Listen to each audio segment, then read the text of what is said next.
flip that question around a little bit now and kind of dive deep into the financial plumbing of securities clearing and settlement.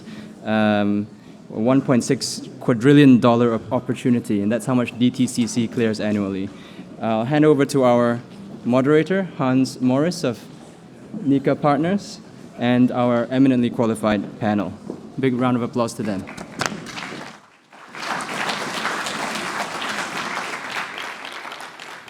That was wrong.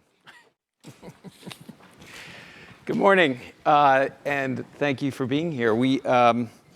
We do have a great panel. I think this topic is probably one of the most interesting current topics in the whole blockchain world. And I think we're lucky to have possibly some of the best people available to speak on it. There's a Wall Street Journal article today, and all four of our panelists were mentioned in that article.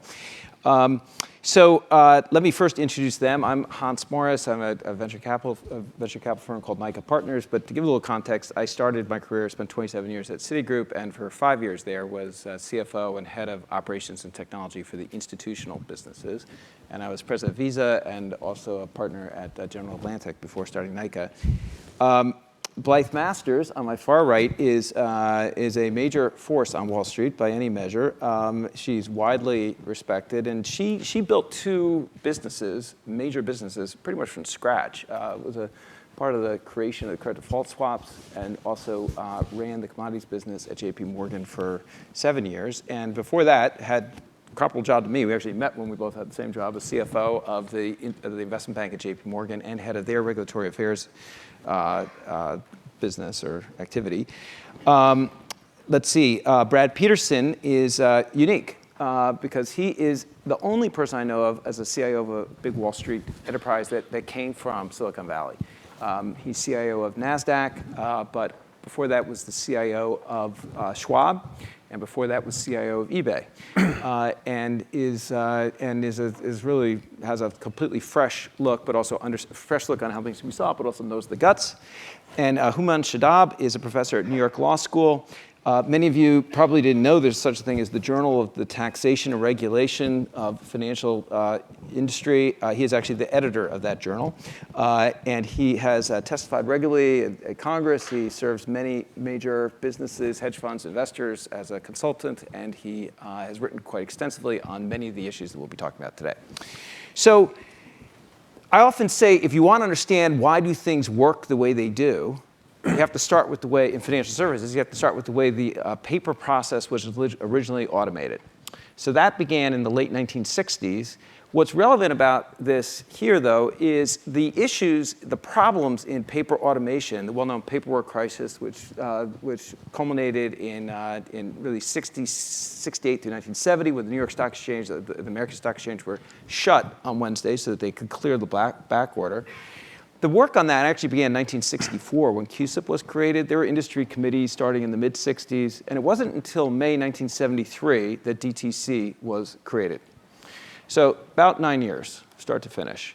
The problems were well known. Lots of very senior industry people. Actually, a committee was started called BASIC, Banking and Securities Industry Committee. And it was chaired by Walter Wriston, who was chairman of Citibank. Really, all the major banks were part of it, all the securities firms, SEC. So a lot's changed since then, obviously, but I'd say the fundamental architecture of DTC is the same. So the way it works is you immobilize securities. They are listed in a ledger as CD and Company. CEDE is the owner of those securities. And at Smith Barney, which we owned at Citigroup, Citigroup Global Markets would be the sub-account. Under Citigroup Global Markets, we have branch ID. That branch would then be another sub-account. Then there'd be a sub-account which would go to the broker. And under that broker, there'd be all those accounts that broker had. That's why it was such a pain. If you want to switch branches, you had to redo all the paperwork. DTC didn't know any of that. All they knew is it was owned by Citigroup Global Markets. We all had, in a securities business, we would have a system of record on your ledger. You'd also have financial systems where ledger entries get made to reflect accounting inputs. You'd have risk systems, which would pick up this information. We'd have workflow systems. We'd have a major derivatives calculation engine and workflow engine. All these basically require reconciliation. and our counterparty would require reconciliation. So you can see what a complex, messy system this is. I saw today an article that said that the reconciliation spend just on systems is about 1.2 billion a year. I'd say the head count's probably 20 times that in terms of expensive people doing reconciliations.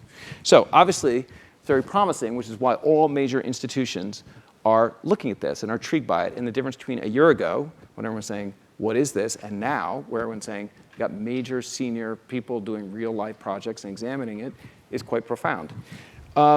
However, I also want to say the decision to rip out and replace a system at a major firm, I would say start to finish is about 3 to 5 years. The complexity of how all these things interact, the testing that's required, we're talking about billions of dollars. You don't take risks. If you have a screw up, it destroys customers, destroys real value. So it's not a trivial thing at all. And high failure rate. And a high failure rate. Most of these things, you go and you rip out, start from scratch, rebuild something, it doesn't work. And you end up killing the project after a little while. So what we want to do is we say, look, the burning need in the entire industry is focusing on cost and capital. Counterparty risk is a major component of capital. It's in the tens of billions of dollars on Wall Street. So if you have a fail, if you have something that doesn't match, you have to hold capital against that. If you have 3 days till settlement, to hold capital against your counterparty failing. It obviously gets a lot worse in periods of volatility or market stress. So so what we hope to do, and we hope to zero in on this panel, is to eliminate opacity. We want to clarify this. We want you to understand this so that, yes, it's great opportunity, but there's lots of things that have to happen that you need to believe. I counted 12 companies that are independent companies, including Blythe's company and Chain that was up here earlier, but 10 other companies that are focusing just on this. And the asset classes that are subject to it are syndicated loans, OTC derivatives, FX, tri-party repo, private stock, margin collateral management, trade finance. Those are all big, good opportunities with a lot of money at risk. So what are we going to explore in this panel? What we're going to do is we're going to say, how does it work now? How can it work? Why is this so, but I think, why is it promising? But what are the conditions precedent for widespread adoption? And if you don't have widespread adoption, do you really save anything? So you can't go spend a lot of money if you're the only person playing the game. It doesn't achieve anything. The other thing is, there are many, many, many industry attempts to renovate court systems that have failed. Why is that? What explains some of the successful attempts and the fails? What are the areas that we all agree on? And what are some of the areas of contention and disagreement? And then what do regulators think about all this? And the operational risks to the system and the security risks and governance are all fundamental issues. And everything we do, everything we're talking about, is fundamentally involves regulators and multiple regulators. So in order to get them involved, we need to make sure that we understand the context. I think everybody here in this panel does understand that context.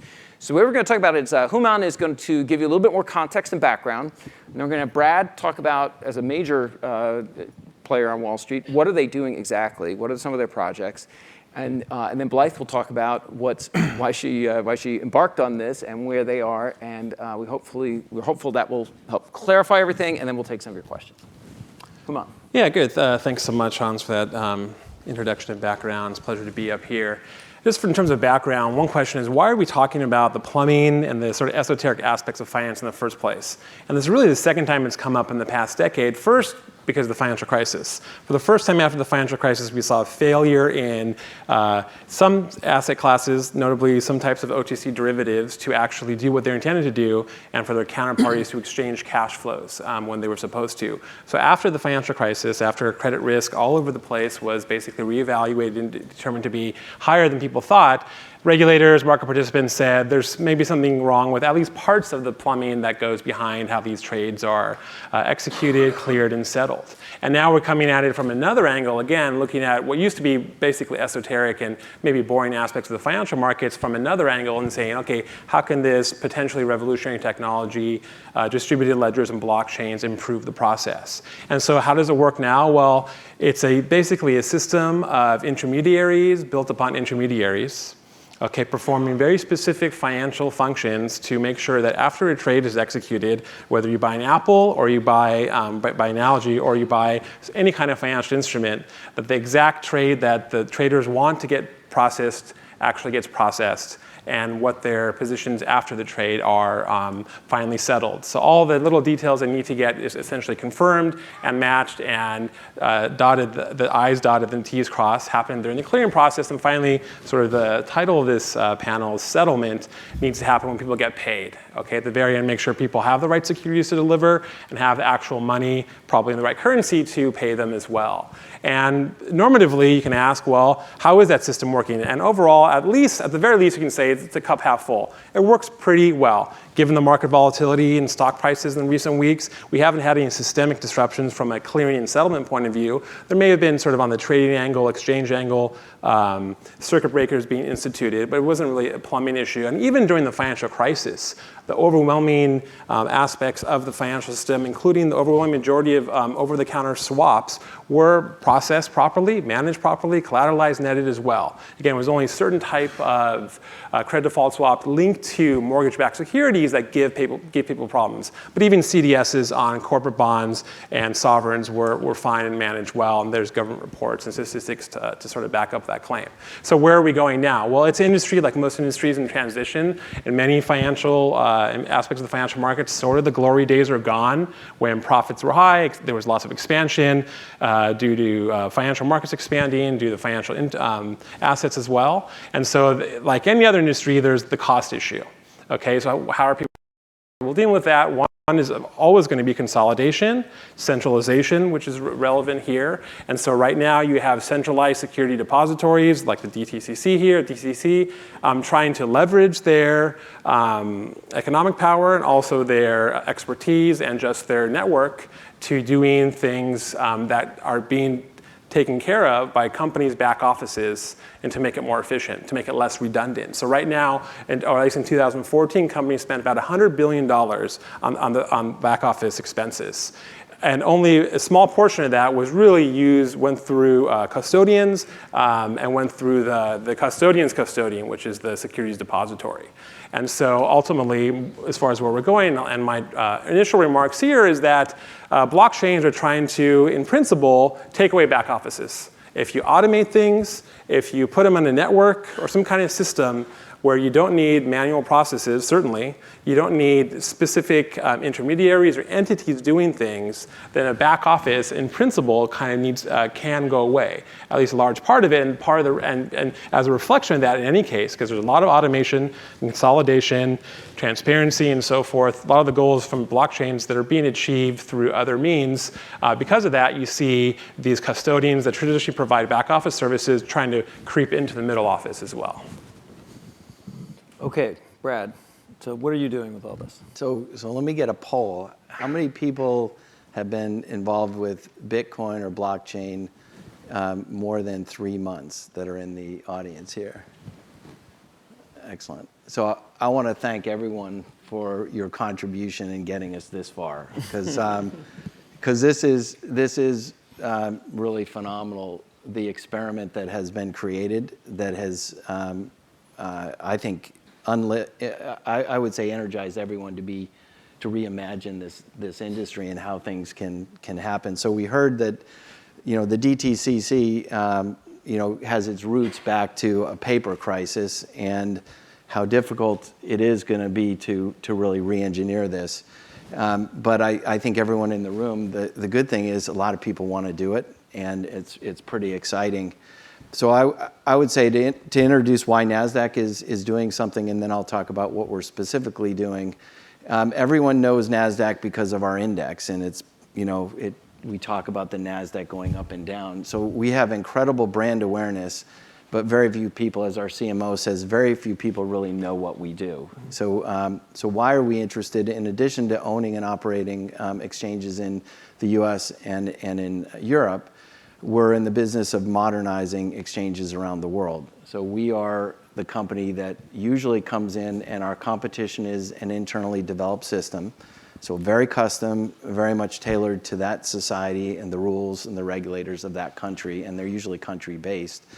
And they've decided that it's too costly for them to do a rev, technology's changed. So it gets to this crisis of the world's changed enough where you got to do something. Mm-hmm. I think it goes back to a lot of what we're talking about, the back office. We're getting close to pretty much everyone's in agreement that the technology has moved so far we can actually modernize, and we probably should. So we're in the process around the world of building 3 CSDs, and CSDs are the generic term for the DTCC. So we have 3. One we're building for ourselves in the Baltics. We own Latvia, Lithuania, and Estonia. And if you think about those cultures, they've given us some pretty leading edge, in their society, electronic digitization of their governments and their citizenry. So we think that's an interesting area to keep an eye on, and I'm not able to announce yet that we're doing something with that one. And these projects, as you said, take a long time. So when we started the modernization of that one, we didn't have blockchain in our sights. But that's a logical one for us to consider. We're also doing Istanbul, and Istanbul is very much one of those areas that they are modernizing everything all at once. And that's going live in a couple of weeks. And we're doing one in Indonesia. And if you think about Indonesia as a growth area of the world, very much trying to get ahead of that and modernize so that they're ready for the innovation that's going to come out of the people there that want to participate in a global capital markets. So we're in the business of kind of re-engineering these systems. We aren't the technology provider to the OCC or the DTCC in the U.S., but we're very much, and we interface with them. So we understand our clearing systems, we understand how to interface with them, but we haven't been commissioned for any modernization work.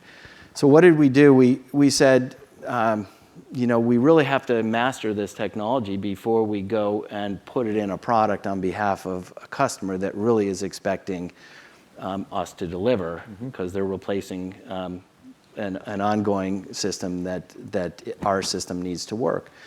So we looked at where could we find alignment to this with this technology, and where could we fit it into something that we're already doing as part of our business. And we thought about who would be crazy enough to even try and have anything. So if you think about it, why would anyone use this technology in a legitimate way? And fortunately, there's these great entrepreneurial companies that are in Bitcoin. So there's a lot of funding, and so if you think about it, they're logical ones to say, yeah, I believe in this technology, I understand it, it's better than the alternative, and if we build a system, we think we have some early adopters. So that is how we're attacking it. With Nasdaq Private Market is the one that's out there. We've announced that, and we have a business. So Nasdaq Private Market is another part of Nasdaq that you probably don't know of, but we're engaged in early stage companies and trying to provide services for them to keep track of their cap table or their stock ledger, if you will. So it's an ongoing ledger. It's in a database. It's in a traditional database. And it has all the rules of like this stock is allowed to be transferred, not allowed to be transferred, this is preferred, this is common, this is the cap table, could be created with all those rules incorporated into the blockchain. Yeah, so it's a great example of something that can be improved with all the things that you've been hearing about today: better permissioning, better security, programmable rules. You think about companies and the trend. Companies are staying private longer. Companies need to figure out how to, once their employees have vested, they need to pay for cars, they need to pay for tuition. So this is a way that they can actually create a programmable private security that allows some controlled liquidity. So we see this as a perfect match, and then we also acquired a company, Exact Equity, that had a legacy product. So we're thinking this is perfect so we have a parallel system, so we can lower the risk. We can put, and give the companies a choice of, do you want to go public ledger or private ledger? Right. So I think we're really going to be looking at the early adopter companies to stand up and vote. And how long until that system is in production and live and people will be using it? So we have, there was the announcement of, obviously one of the first early adopters is Chain, because they're a partner, and they're also a customer of our Exact Equity product. So we're going to be announcing that. We've said, by the end of the year, but probably closer to the November timeframe. I probably should have brought some of the visuals, but we're going to add a lot of really cool visualization to your cap table. So it becomes very simple for your employees to understand what they have, for your general counsel and CFO to understand what it looks like visually, and then anyone who's like yourself, if you're looking inside and saying, what is the cap table, what's the state of it, it's going to give you a lot more transparency if they enable you to see it. Okay. But at the time you're making an investment. So we think it's definitely a leap forward in terms of just making a cap table come to life. Right. But it's also just a small part of Nasdaq's total bit. We're starting with something small compared to the global operation. Yeah, and it's something that we can show people we're comfortable, and there's not a lot of competition in here. There's not a lot of other players that really. And this is our business. So our business is to organize this and help companies not make mistakes with their cap table. All right, so let's come back to that. Blythe, do you want to talk about what you're building and some of the choices you've made so far? Yes, thank you. As I think you know from the introduction, I spent the better part of 30 years of my career working in financial services at JP Morgan. And over the years did a number of different things that led me to be very focused on understanding market infrastructure, understanding the lessons learned from the financial crisis and the resulting changes to regulation that have occurred, some of the remaining or residual risks that have not been fully flushed out by that regulation, and or new risks that have been introduced as a consequence of it, largely in part driven by mandating the centralization, electronification, central clearing of significant amounts of financial market activity. And so when I first came across blockchain technology, distributed ledger technology, I was frankly quite surprised and taken by the potential for a technology to check a lot of boxes that represent very real and very current points of pain in the existing financial markets infrastructure and ecosystem of today's world. Many enthusiasts around this space correctly identify that in theory, distributed ledger technology creates the opportunity for independent actors to meet and transact with confidence without the need for intermediaries. But in fact, I think that view of the world, which we may or may not ever arrive at, is very far from where we are today. And where we are today is that those financial intermediaries play very important roles, both enshrined under the law and in regulation, and in occupying a position of trust for their customers. And they are struggling in the current environment to meet the needs of those customers, the needs of their shareholders, and the needs of regulators simultaneously. Those often are, in fact, conflicting objectives. When I think about the points of pain that I'm referring to, number one, an overall revenue environment which is depressed, low spreads, low interest rates, the inability to do heroic things such as proprietarily trade your way out of a difficult revenue environment, which is now not an acceptable activity, rising costs associated with compliance and regulation, inefficient infrastructure, whereas you've heard essentially the way we keep everything in sync, instead of having it all in one place and all agreeing on it, we incessantly send it off to each other and then attempt to reconcile it and go through expensive after-the-fact processes to remedy the inevitable errors, fails, delays, inconsistencies that result.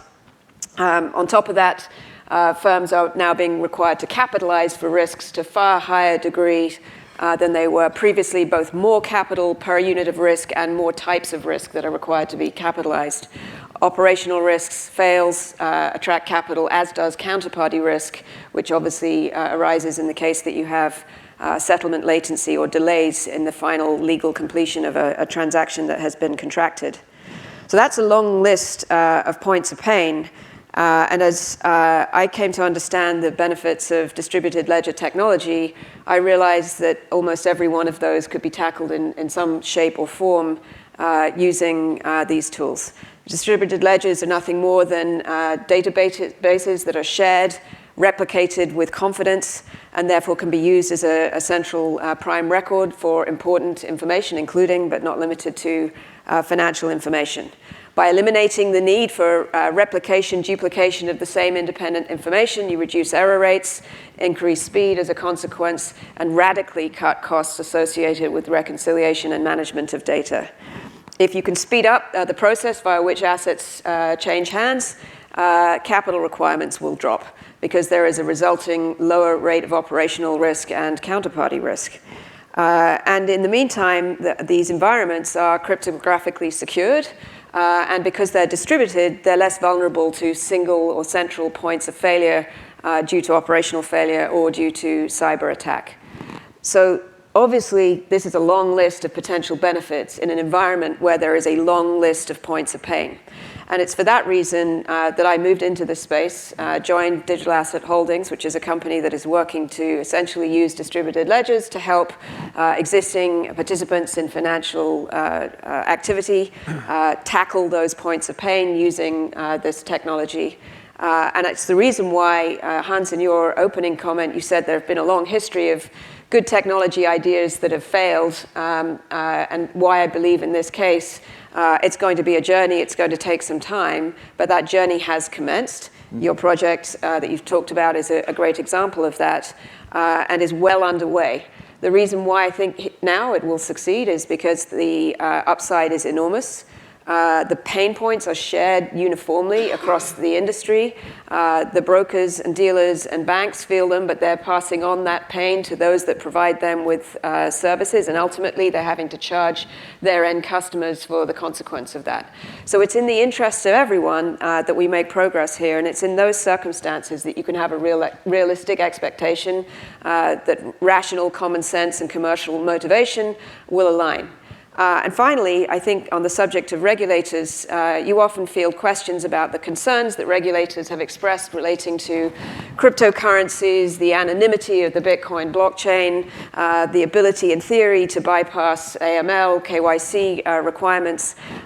Those are usually the questions you field around regulation. And yet if you talk to regulators that are focused on systemic risk, that are responsible for managing the prudential oversight of major systemic consequential financial institutions and infrastructures, they absolutely see the benefit of this type of technology and the potential that it has to eliminate friction in the system and reduce risk. And for those reasons, taken as a whole, we're working on this space with a view to encouraging adoption through a number of different tactics. Number one, we're not married to any particular underlying protocol or database technology. Why not? Because there is currently a variety of those available, ranging from the famous Bitcoin blockchain all the way through to more permissioned or private variations on that theme. They have different strengths and weaknesses, and there is an enormous body of R&D going on across the world, mostly via the open source community, which is achieving a level of innovation and investment here that any individual private entity could not really possibly hope to compete with. And we expect that there will be rapid developments and improvements in the underlying protocol layers that are available. So let's stop being able there, to move across those. So I think everyone understands now what we're talking about. So we're saying rather than have everyone build the same, have different systems that reconcile, we'll have one single system, the source of the truth. Obviously, it has to be trusted, super trusted. It has to be fast, has to be really secure. So let's talk about this, because a lot of questions have been coming up, and I think this is key. Are you getting a lot of questions? I am getting. Oh, good. Not good ones, but I am getting good ones. Bring the good ones. Just pretend someone else. I mean, the thing, a key issue is, are we talking about permissioned ledgers, a small subset of the world using this, or is everyone maintaining the transaction record? And are we talking about blockchain or other applications? And I think what you're saying is you're agnostic to this. Is that correct, or how would you phrase that? I think I want Brad to comment too. Yeah, I don't want to suggest agnostic means not having an opinion. Mm-hmm. I think the reality is that the choices that exist out there have different strengths and weaknesses today, and can be used for different applications depending on the needs of the application. you need to think about a number of key parameters. Number one, transaction throughput rate. How many transactions per day, per second, per hour, per minute can you push through a database, and for what reasons? There are constraints in the Bitcoin blockchain today. Variations on the theme relax those constraints. You need to be able to think about that. If you're talking about wholesale financial markets, you need to be thinking about thousands of transactions per second, not a couple of 100,000 a day. You need to think about privacy and the ability to ensure that, and the complexity of the mechanisms needed to address that. You need to think about, if you're a regulated financial institution, how do you know your vendor?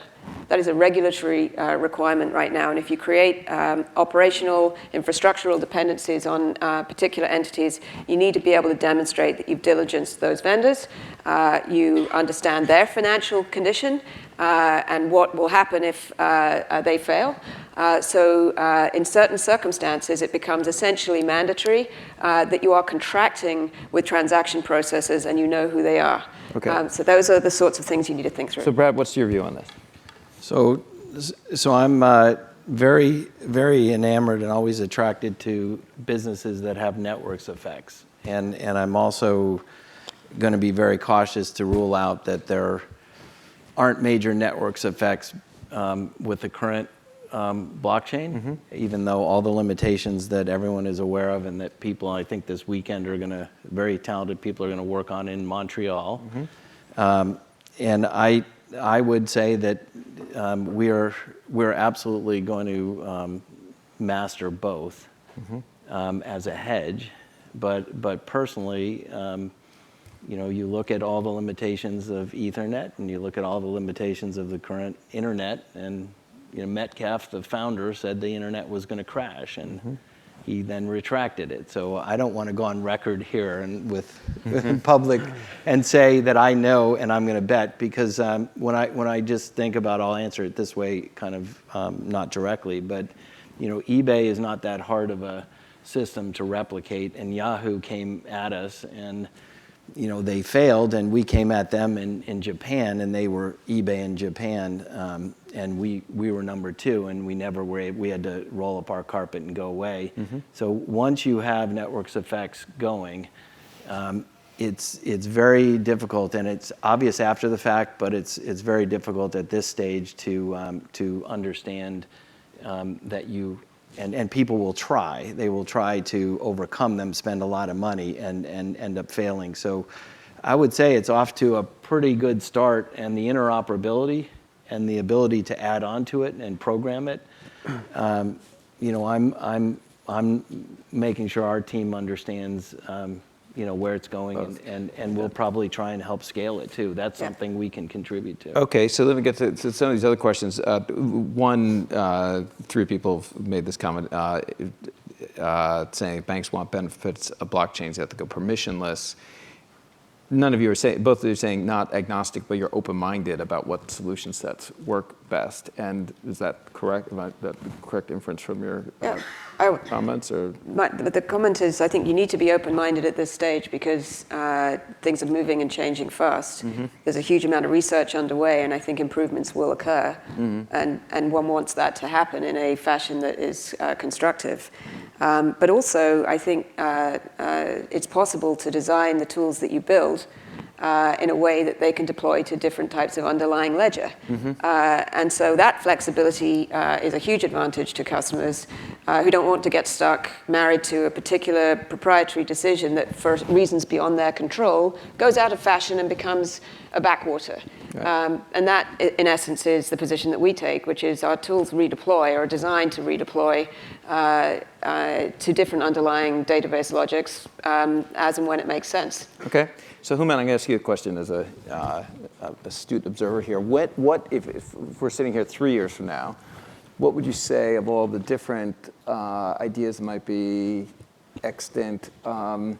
What percentage of transactions processed will use some version of this? And second, what do you think, what percentage of those will be blockchain and permissionless, and what percentage will be in some sort of permission system? You're an academic. You can make. You want a number, or? Yeah, I think a good amount of, I think you have upwards of 10 to 20%, 3 years from now, in the sense that at least some aspect of the transaction uses a permissioned or permissionless system. I think one thing is that it is not necessarily a binary decision to make, as I think it was implied by the previous comments. It depends sort of what you're using a ledger for, and then what aspect of it is requiring some kind of identity management or knowing the customer, knowing the transactor or the transaction validator. If you're using a network just to sort of make a mark at a certain point in time to validate a transaction and to add it to a history chain, which is certainly a benefit of distributed ledgers, may not raise the same type of risks as if you are using a ledger to actually pay, let's say, the miners through proof of work system. If you're paying the miners, that's an economic transaction on some level, at least could be viewed by regulators. You want to make sure those miners are not in sanctioned countries or sanctioned persons as well. So it's a different type of comfort. Overall, though, I agree with the comments that regulators in principle should love at least aspects of distributed ledgers, because before Bitcoin, it was a twinkle in somebody's eye. Regulators had a big report that came out and basically identifying a lack of interoperability across nations and across asset classes in the clearing and settlement space as being essentially one of the biggest problems, in addition to cost and systemic risk as well. So interoperability is almost built into the definition of these types of systems, and I think that is something regulators could get on board, including the transaction immutability to some extent, or to a large extent at least, and the transparency it brings as well. Okay, so there's a couple of questions about, which I think get to kind of some of the core issues here, which is, when do we think that we'll get to faster settlement on core assets, on equities, for example, or fixed income assets, and same day or intraday settlement? Or similarly, someone saying, when do you think we'll have real active trading within a set of rules of non-public securities? So anywhere in the world? Yeah. No, when we say, I'm US? curious, I would say in the United States market, how long do you think it would be before we get using any of these technologies, ledger systems, to say faster settlement on the core equities and fixed income? So I'll go out on a limb on I think for a handful of securities, very soon. So less than the 3-year time frame. I think there will be some pioneer founder-led companies that say, probably technology-based, and there's a couple of them that come to mind, but they will want to show that you can do this, and we can run it in parallel. So the beauty about this is you can run the ledgers, you can run the system totally in parallel and show the regulators they can touch it and feel it. And I think for a handful that we'll have that very soon, and definitely within the 3-year time frame. And my guess is sooner. Blythe, what do you think about that? I think there are jurisdictions outside the US, to echo Brad's clarification, where it'll happen quicker, and that's because there are markets where there is a vertical integration all the way from the exchange through to the custodian's custodian, if you will. And there, the decision-making process is contained to within a smaller number of bodies, and there are a couple of jurisdictions with very supportive governments that are driving that. So I think you will see it outside the U.S. Probably before you see it meaningfully in the U.S. I agree that it's happening now. For contained subsets of assets. So obviously Nasdaq's focusing on private equity. You mentioned earlier syndicated loans is another area. There are markets where there is a need for change because the current situation isn't working. As we know, the US at T+3 is not particularly satisfactory, but it isn't broken, profoundly broken. It's functioning to everybody's satisfaction within reason. It's more expensive than it should be. It's riskier than it should be, but it functions. If you look at the loan market that is operating on a T+20++ basis, and the consequences of that are impacting the economics of the business materially and adversely, that's going to have to change, whether it's distributed ledger technology that fixes it or not. So I think you'll see that situations where there are exogenous drivers of change, you will see adoption quicker because the technology is compelling as the best available choice at a time when change needs to be made anyway. Yeah. So I think, and I'm going to make a statement, you can then agree or disagree, but I think in general, I don't see this as a big bang. I see this as incremental, and Brad and I were talking about this issue on PayPal. I worked on the IPO of PayPal, and what I would say PayPal's success was that they weren't competing with Visa and MasterCard. At that time, in the late 90s, you could not get a merchant account if you were a small merchant. Unless you were like one of the 500 biggest merchants in the world, no chance of getting one. So PayPal was a solution. Once you are the solution, you then get millions of users, then all kinds of other things can happen. But if they didn't have that opportunity, there wouldn't have been any real PayPal, I don't think. I'd say I could envision this, and I'm not saying I'm right, I'm just saying I want some feedback, but that it's not the core that will change. It will be around the core. It'll be the stuff where there's lots of pain points. It's not worth it to invest a lot in a system. You're not replacing some big, expensive system. You're replacing a crappy system that's being used by fewer participants. So, and Apple, markets go to where there's liquidity. Apple stock, is extremely liquid, trades on the big exchanges. 99.999% of those transactions clear; they don't fail. And so, switching is high. Why bother? It's not worth it. Do you agree? And we'll start. Brad, you worked at PayPal, so you get to go first. So I do agree that usually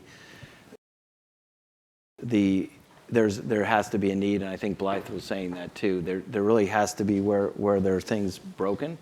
I also think that Google was able to really innovate in advertising because no one thought internet advertising was it wasn't the big kahuna, it wasn't the core. So I would agree with you. I think this is gonna prove itself outside the core, and we're gonna certainly try and prove it around the core. But it will maybe in 3 years be very surprising how different it is than what we thought. All right, Houman, what do you think? Yeah, just the final note, we also have to include, I think, smart contracts, which would include artificial intelligence on some level where judgment is required to negotiate these long, complicated syndicated loan type contracts, intercreditor agreements, and what happens when there is some kind of mismatch between trades. We have to bring a human being every time to check that. Hopefully not. And I also think what are known as like distributed autonomous companies, essentially legally valid and recognized companies that are in a sense autonomously operating, but can still hold assets, have liabilities, enter into contracts as well. We sort of see that with algorithmic trading in a certain form, but I think the law and Vermont, for example, is moving forward with its legislators to recognize those types of companies. Blythe, what do you think about that? I agree with your description. I think this will be, it will start at the periphery. It'll be incremental. It'll start in places where change needed to happen anyway. Most of the time, those changes are being driven by cost pressures and or new regulatory demands. One example I think that I think would have been a perfect example, just came at the wrong time, is the regulation that came out of Dodd-Frank and corresponding regulations elsewhere around the world mandating reporting of derivative activity, swap data reporting. Had the world had distributed ledger technology available to it when those mandates were created and then implemented in a rush, in a not particularly satisfactory fashion to anyone, I'm certain that distributed ledger technology would have been deployed. It's a moot point because a lot of sunk cost has gone into an alternative that doesn't work great today, but at some point that will need to be evolved.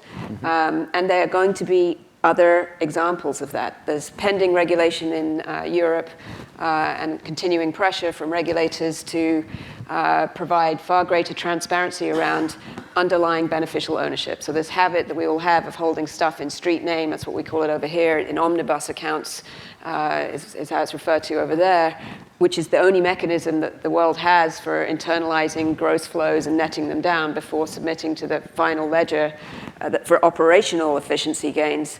If you need to provide complete transparency of ultimate beneficial ownership, that doesn't work. So there is an interesting, potentially tempting example of an opportunity to build a new solution, probably using a distributed ledger technology. Has to change for other reasons. And you have a fragmented environment in Europe with 27 or so different CSDs, as opposed to the luxurious situation where we have here with sort of the Fedwire and and DTCC. Right. So those are the sorts of things you need to look for in order to see where the likely catalysts are. And there's plenty of them out there. So there are, that's why and I think our flashing light is telling us we are running out of time. But I think that the conditions present. So I think we all, from our experiences, would agree on this, that it's important to say, okay, something exogenous is changing. Everyone's going to have to change it anyway. Lends itself well to new systems. However, it also involves lots of people. And I think one of the lots of different institutions that have conflicts, and so getting those decisions made and agreed to, even, agreeing on how, SIFs and everything are going to be. I mean, there's so many issues that have been good ideas for a long time and still don't happen just because of the complexity of the number of decision makers in them. I think, is that it? Or we can keep, that's it, wrap it up. All right, you are free to go to lunch. Thank you all for joining us. Thanks to our panel.